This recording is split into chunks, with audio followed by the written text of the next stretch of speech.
What is up, everybody? To Adversity here today, and we're going to talk about the disastrous launch of Star Wars Battlefront Classic Collection, a game I was looking forward to because I never got a chance to play these classic games, but I know they were like beloved Star Wars games, and apparently these games have been catching a lot of controversy because they have not been playable. I don't know what in these game developers' right minds where they release games that's not even playable. It's just so fascinating how this industry, they release products that just don't work and just have a patch. People expect their player base to have a just accept the patch while they pay full price and can't access the stuff they paid for. Only the game industry can get away with that. That is just ridiculous. But apparently, Asper makes Star Wars Battlefront Classic Collection statement after crashing to overwhelmingly negative reviews. So they've been bombarded with negative reviews on different websites, whether it be Steam, Xbox, PSN, because people can't even play the game. Says it's working on it, doesn't apologize to explain why it needs 62 gigabytes of your disk space. Why do these old PS2 games need 62 gigabytes of space? That is just bonkers. I don't think I've seen any PS2 game that's been like remade or remastered have that much, take up that much space. That's just ridiculous right there. But they got that one issue. You got the issue with the collection, which is played with server problems, bugs, and more. Underscores the affection people still have for these 2-decade-old gems. Yeah, it's a fan favorite. It's a fan favorite series right here with both these games, but you can't even access them. The server has major issues. I don't know how much this collection costs. Probably like $40 at the minimum. I'm assuming like 60 or 70 at most. But you paid your hard-earned money for two games that don't even work. And the people behind this think it's just a-okay to do that. That is just wild to me. So I'm glad I didn't buy it day one. I'm glad I actually waited. And I'm only gonna buy this when the issues are fixed. I'm not gonna give these scammers my money until this thing is fixed. But yeah, it's just real heartbreaking to see the industry is going this way. Where it's like, hey, we're gonna give you some games that you love. It's a classic IP, but it's not gonna work on day one. You gotta wait for a patch. Just ridiculous. Just utterly ridiculous at this point. This person states, just make Battlefront 3 already. Give us a new Battlefront game. People just want a new game at this point. I would love to play the original ones though. Like a new one be cool, but I kind of want to play the original ones. What they promised they was going to deliver. So I think we should just be on them about fixing these two old ones that they promised is going to release.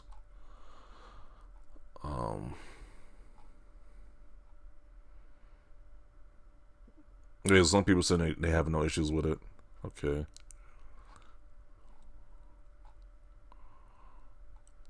It also underscores that people get when they feel ripped off and lose money. Yeah. If you can't even access or play it properly, then you're definitely being ripped off at that point.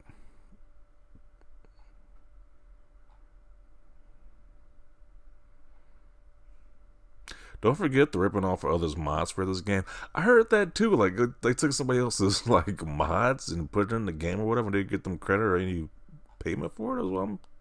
I believe people are saying about this too as well. Stop ruining the classics and make something new. Delist the classic collection, refund everyone, and get a company studio to do the remaster. Is it to that point they need to refund everybody? They probably should. If it's that bad at this point in time. The cycle of developers releasing games in a poor state, apologizing, and then the game being okay for a few months later is going to really tiring. Yeah, they always do these little PR apologies saying, we're sorry. When it's like, you should have released it in a working state to begin with. Like, why is it being the norm where you got to make an apology for your game not working properly? But still charge people, but still taking people money, though. That just doesn't make any sense to me. Thank God the Coda remake got canned. I can just imagine the mess it would have been with the company developing it. I just thought, well, that is the same company, Asper. They're making look, wow. So another fail right there. Not only are they having turmoil with the Coda remake, but they're obviously they're messing this one up. They're messing this one up too. It's just ridiculous.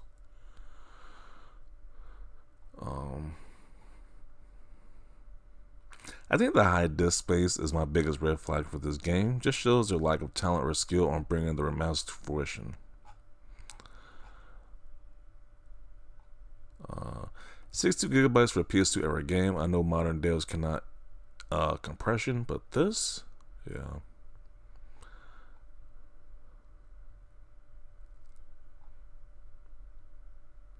Launch day is becoming more and more like beta testing days for games. Wait, 62 effing gigs for a 20-year-old game? Yeah, that's kind of wild. I mean, it had nearly the amount of space when it first released, but now it just like magically just turned to 62 gigabytes. That was kind of crazy. Those games weren't nearly that size when they first released.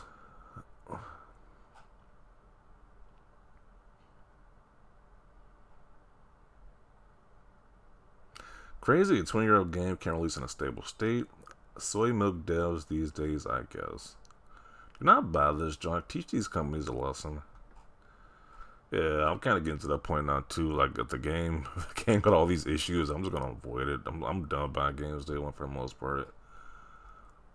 I was like, too many games got these issues, and they give you stupid apologies and say, "Hey, we're sorry." The same tired old apology, and then you gotta wait until the game is actually like fully patched. At this point, people are getting tired of it. At this point in time, like people are probably excited to play these games, these classic games, and they can't even do so.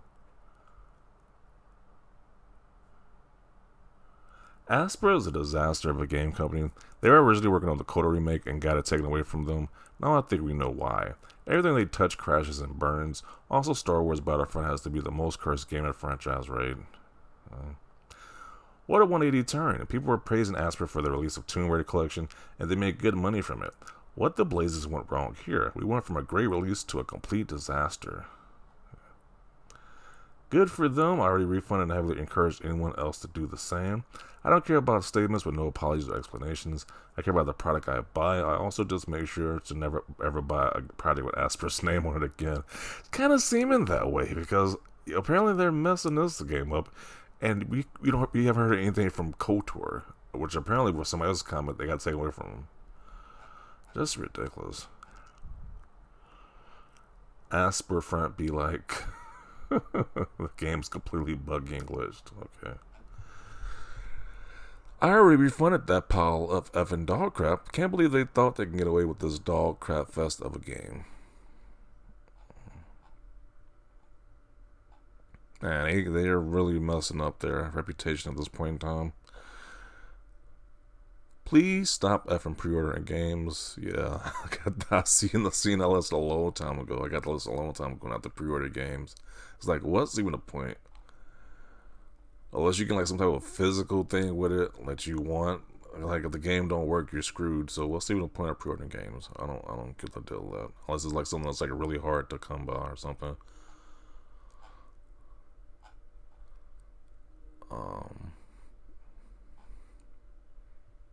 As we're really screwed up on this one, we can all see why this ain't working. On the Coda remake anymore, avoid this game until they fix this mess. If you're still planning to get it, then I get it, but man, what a harsh time to be a Star Wars fan.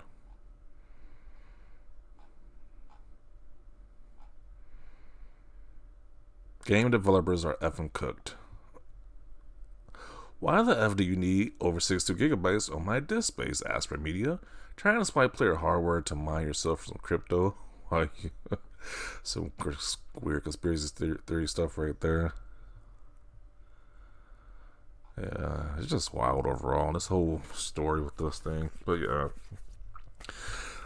yeah, this is sad to see though. People want to play this game and they can't play it fully without some BS around it. So it just sucks right there overall. But I don't see them being around too much longer with all this negative press they're getting. Like, their next game has to be a home run, or just like, why would people buy products from them anymore?